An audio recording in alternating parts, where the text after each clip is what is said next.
चलिए दोस्तों बात करते हैं इसी और क्वेश्चन के बारे में। इस क्वेश्चन में एग्जामिनर ने कहा इफ ए ब्रैकेट के अंदर ए प्लस का बी प्लस का C equal to 45, B bracket के अंदर ए प्लस का बी प्लस का C equal to 75 and C bracket के अंदर ए प्लस का बी प्लस का C equal to 105, then what is the value of A square plus में B square plus में सी स्क्वायर। इसको solve कीजिए और बताइए कि इसका राइट आंसर क्या है।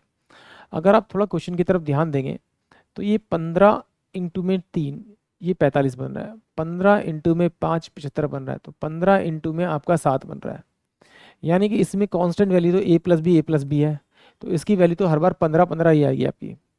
ए की वैल्यू यहाँ से 3 आ जाएगी, बी की वैल्यू आपकी यहाँ से आ जाएगी आपकी 5 आ जाएगी, सी की वैल्यू आपकी 7 आ जाएगी। यहाँ पे रख दीजिए। तो 3 का स्क्वायर 9 होता है, प्लस में 5 का स्क्वायर 25 होगा आपका, प्लस में 7 का स्क्वायर कितना होगा 49 होगा।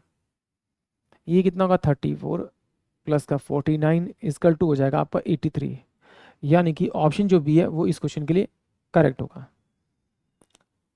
या फिर आप एक काम कीजिए, यहाँ से आप ए बी सी की वैल्यू अपनी तरफ से रख लीजिए। तो मैंने अगर ए की वैल्यू 3 रखी तो मुझे 3 रखना पड़ेगा, बी की वैल्यू 5 रखी और सी की वैल्यू मैंने रखी 7, तो 7 5 12 और 3 15, और 15 को 3 से मल्टीप्लाई करो तो 45 आ जाएगा। सेम बी की वैल्यू 5 हो जाएगी, तो ए की वैल्यू 3 5 और ये 7, तो ये 75 बनेगा। सी की वैल्यू कितना आपका 7, तो ये 3 ये 5 और 7 ये वैल्यू बनेगी। तो इसी वैल्यू को रख के हम इसको सॉल्व कर सकते हैं। आइए एक तरीके से और हम ए प्लस बी प्लस सी की वैल्यू निकालते हैं। देखिए यहाँ मैं कह सकता हूँ कि ए की जो वैल्यू है वो बराबर हो गई आपकी 45 अपोन में ए प्लस का बी प्लस का आपका सी। बी की वैल्यू अगर मैं निकालूंगा तो ये कितना हो जाएगा 75 अपोन में कितना हो जाएगा आपका ए प्लस का बी प्लस का आपका सी हो जाएगा। सी की वैल्यू अगर निकालूंगा तो मेरे पास कितना 105 अपोन में कितना हो जाएगा आपका ए प्लस का बी प्लस का आपका सी हो जाएगा।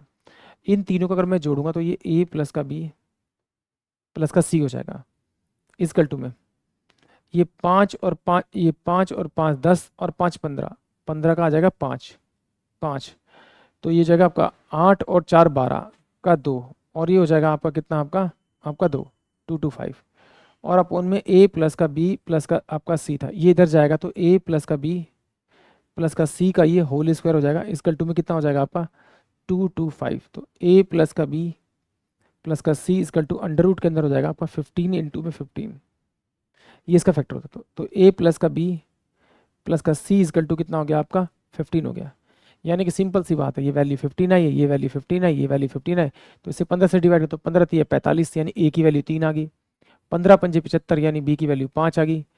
15 सत्ते 105 यानी सी की वैल्यू 7 आ गई। तो इसका आंसर जो आएगा वो 83 आएगा। यानी कि ऑप्शन जो बी होगा वो इस क्वेश्चन के लिए करेक्ट होगा। आई होप आप सभी को क्वेश्चन समझ में आया होगा।